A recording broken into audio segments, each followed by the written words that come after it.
Death at Bishop's Keep, Chapter 17. Oh, let us love our occupations, bless the squire and his relations, live upon our daily rations, and always know our proper stations. Charles Dickens, The Chimes, Second Quarter. And bless this food to our use and us in thy service, Mott said. Amen. Amen, chorused the servants obediently from the benches arranged along both sides of the staff dining table. From a place at the foot of the table opposite Mutt, Cook saw Pocket slip a boiled egg under his jersey. "Pocket," she remarked, "if you'll be so good as to put that egg on your plate, Mr. Mutt will ladle the soup." Reddening Pocket, at 17, he served as groom, doubled as footman and coachman, and did a great deal of the garden work beside, placed the egg on his plate. "Thought I'd have a bit of a snack after," he muttered. "Didn't mean nothing, Miss Pratt." "That's all right, Pocket," Amelia confronted him. "There's time as long as there's tea, if I gets hungry myself, and I don't have your heavy work." Cook looked down at the table. The household staff was gathered for the midday meal in the servants' hall, a damp room lacking the comforts of fire and even a carpet, with a patch of mildew the very shape of Ireland on the wall beside the door.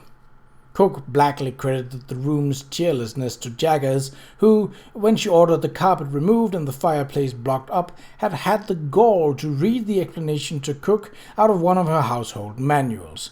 From kitchen to garret, Cook remembered with some bitterness, by a Mrs. Panton.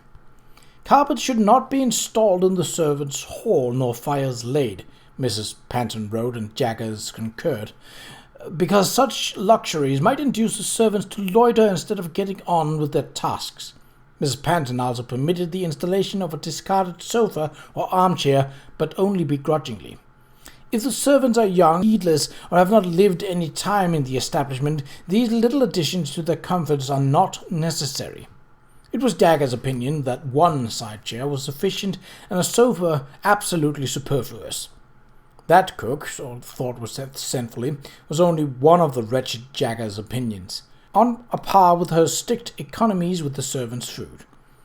The joint that Cook roasted for the dining room, for instance, was expected to reappear on the servants' table for at least 5 midday meals, variously incarcerated until it concluded in a hash that was mostly cabbage and potato. As to tea and cakes, as there'd been in cheerful abundance until the coming of Jaggers 4 years ago, well, such treats were now had only on high holidays, such as Christmas and Boxing Day, and even then the quantity was stinting. And where, Cook asked herself with a tightening of her jaw, perquisites, the drippings she'd sold to the candlemaker, the coney wool that had gone for 7 shillings a pound to the hatter and the muff-maker, and the old tea leaves, all valuable salvage that she had been permitted by old Miss Ardley and by Mrs. Sabrina Ardley after. Why, they'd been sacrificed with the fire and the carpet, of course, on the altar of Jaggers' halfpenny economies. In her mind, Cook could not pay Miss Ardley's sister the compliment of calling her Mrs. She was Jaggers, like any other servant, for that's what she was, a servant gotten above herself. And a younger sister gotten above an elder too, which was most mysterious. Cook couldn't for the life of her fathom how Miss Ardley had allowed it to happen, or what mysterious hold the younger sister had over the elder. Waiting for a bowl of steaming oxtail soup to be relayed hand to hand down the table, Cook frowned. In her experience, penny sole never amounted to tuppence, and Jaggers would sooner or later get what was coming to her, if she had to see to it herself. Then Mrs. Ardley would resume her proper authorities above stairs, and below stairs would be left to Cook, which was a natural right, seeing as Mutt was young and come lately with a great lot to learn.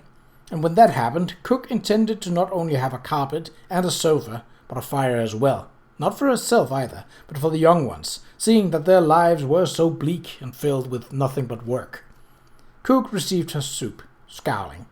And so it should be, shouldn't it? She was senior in this house, wasn't she? She thought back to the day 21 years ago next month, when the shy and awkward young Sarah Perkins, as she had been called before her marriage to the unfortunate Mr. Pratt, was hired as scullery maid by the late Mrs. Ardley. Sarah had grown in skill, had prospered in her perquisites and tradesmen commissions, and had kept her place through various comings and goings of maids, butlers, drunken cooks, and careless housekeepers. Comings and goings that, since Jaggers, had picked up speed like a runaway cart on a steep downhill grade. Harriet and Nettie were only the latest in a long line of kitchen maids and tweenies, while Mutt, at 26, was the third butler in 4 years. Impressed by himself, Mutt was. He had been hired from a London agency, and in his previous place had only been a footman. Amelia, at barely 18, was the fourth parlour maid, coming directly after poor Jenny. Cook could still not think of her without a black hatred boiling in her heart toward Jaggers. Not that the girl hadn't been foolish, but most girls were now and again, and were forgiven and welcomed back into the fold. No, Jaggers' sin was by far the worst, and she'd be damned to bloody hell for it. Cook tore a piece of bread into her soup, her scowl darkening even further. If Miss Ardley had done what was proper when she was told about the situation instead of shirking it on to her sister, what had happened would have never happened. Cook was sure of it. Amelia turned to Nettie, worried. "Ain't you found it yet?" "I looked everywhere, I truly have," said Nettie. Her thin face was frightened. "I can't think where it's got to. There was a 4 this morning, and now it's gone. When she finds it missing, I'll be blamed for sure." Cook pushed away the thought of Jenny and gave Nettie a reproachful look. "I've told you a dozen times, child, you must have extra diligence in her rooms. Clean the grates and black it, make it up the fire, empty the slops, dust the shelves, sweep the carpet with damp tea leaves, keep down the dust, and scrub your hands before you change the linen." "But I do," Nettie wailed. She was a few months shy of 14, lonely and heartsick. Cook knew in the first place. "I'm ever so careful when I dust, and she's always looks at me fingernails to be sure I clean before I makes up the bed. But there are so many little places of everything, so many bits of china and glass, and perhaps she won't miss it," put in Pocket hopefully, fishing in his soup with a spoon for a bit of meat. He was a great tease, only now he was as concerned as the others were. "Oh, she'll miss it all right," Mutt said with a grim look. "Eyes like a bloody hawk, that one. Greedy as a hawk, too," he added. "Always first of the tea cakes." Cook nodded. She and Mutt did not agree on everything, but on this subject they were in total harmony.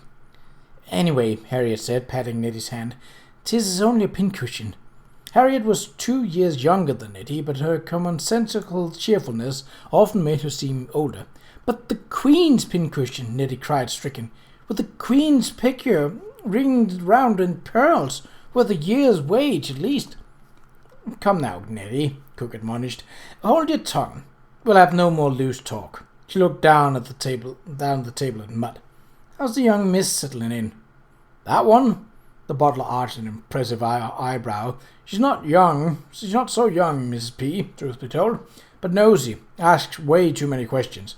He gave the parlour maid a stern glance. "Amelia nearly gave us away the other moment." Cook glared at Amelia. "Ain't you been told not to talk?" she demanded roughly. "I didn't talk," Amelia replied, lifting her chin with a pert defiance. "Not really. She took me by surprise. She's sly, that one. Talks back too. I heard her telling Miss Jaggers that she wouldn't mind the rules." "Gone!" Harriet exclaimed enviously. "Wish I could do that." Cook frowned at Harriet until she squirmed and dropped her breath. "And just how did you happen to hear her talk back, I wonder?" she inquired of Amelia, her voice rich with sarcasm. The girl's fair face flushed. "I was dusting the table in the hall outside Mrs. Jaggers' sitting room. The young Miss and Miss Jaggers were talking loud, they was, over the clatter of that balmy-brained parrot. She scraped bacon drippings on her bed. "'Twere my parrot, the wretched bird would be out in the stew-pot already." Amelia had to clean the parrot's cage, because Jaggers did not trust Nettie with the task. The bird had belonged to Jaggers' dead husband, and the silly woman had been daft enough to keep it. Cook snorted under her breath. Any husband of hers who had died possessed of a parrot wouldn't find it dead in the dustbin before the last clod fell onto his coffin. "She reads too, the young miss does," Nettie said, putting her fright over the pincushion behind her. She'll shock us. She's got one called the Mummy's Curse laying on her table, like in plain sight. Garn! Harriet's brown eyes were saucer-like. Wish I could read it. She looked at Cook. No, I don't, she quickly. I'd be too scared, Miss Jaggers would beat me. Anyways, I can't read that good. She beat you? Cook said fiercely. Yet tell me, she's not to lay hand on the staff. Miss Audley gave orders. That much Miss Audley had done, although it was after the fact. Little enough too, but Cook meant to see that Jaggers obeyed. There's more. Nettie dropped her voice. A young miss reached the newspaper. There's a copy of the Colchester Exchange on her dressing table with a circle drawn around a story about murder. Some foreign gent with a knife in his heart heaved it into a hole. Nettie could read, and did so, much to Cook's chagrin. In this regard, Cook subscribed to the same moral principle as did Jaggers, that women, and particular girls, should not fill their minds with what appeared in the newspaper. At this intelligence, Harriet was speechless, and even Pocket looked impressed. Better not let Miss Jagged catch her reading about murders, he remarked. Nor you, Mott put in sternly, mindful of his place of authority over the servants. Rule's a rule. No newspaper reading. Miss Jaggers will flock you, sure as soot. She'll flock me first, Cook muttered. She can't flock the young miss, Nettie reflected. That once belongs to Miss Audley. Anyway, she's family, Amelia said, resentful. She's not like us. She don't have to do as told. She wears what she pleases too, Pocket said knowingly. He cast a glance at Cook to see if she had spied on him putting 3 boiled eggs on his plate. The both of us was sent to Colchester this morning, and she went in trousers. Trousers? Amelia and Harriet gasped together, and Cook almost choked. God's truth, Pocket said, solemnly holding up one hand while the other one deposited a boiled egg under his jersey. Short trousers, what showed her angle. She better take care, is all I got to say, Mott put in. Jaggers may not flock her, but she's got her ways. She's a mean one, Jaggers is. Yes, Amelia said. Viciously she stabbed the knife into the bread. That's what Penny used to say. Miss Jaggers is a mean one. Mott's cup crashed into its saucer. Cook cleared her throat, mercifully ignoring the second egg that Pocket was spiriting under his jersey. We don't talk about Jenny, she said. And you young ones, you guard your tongues. You don't know who might be listening. A nervous silence fell upon the table.